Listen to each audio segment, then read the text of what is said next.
guys, if you see this video, it's very important if you do like for me. Thank you.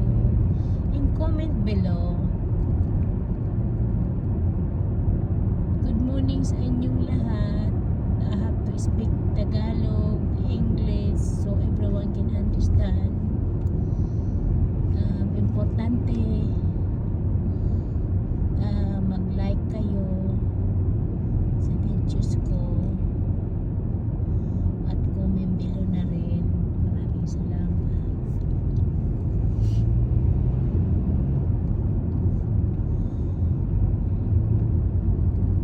At pasensya na kayo hindi ako madalas nag-upload sa videos ko sa Facebook